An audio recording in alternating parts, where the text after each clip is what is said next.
I don't believe the violence in a game rated E for everyone is comparable to that of something rated mature. Also, we have to stay on topic here. The issue is games glorifying gun violence, not violence in general. The violence in a game rated E is far less realistic and surely has less of a desensitizing impact on children. Furthermore, rarely does a game geared towards a younger audience have a substantial display of gun violence, surely not any more than a PG movie.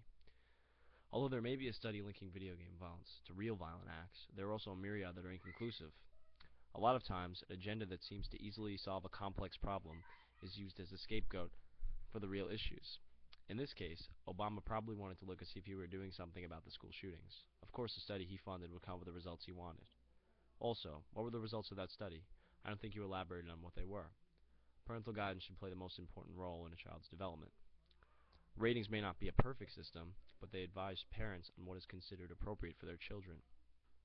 At the end of the day, it is the parents' responsibility, not the government's, to control what their children are exposed to. A ban on violent video games glorifying gun violence would not solve the problem of gun violence.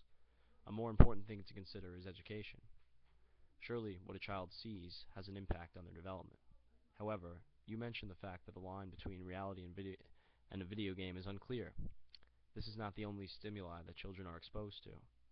Their parents, social norms, and everything else is telling them that gun violence is bad.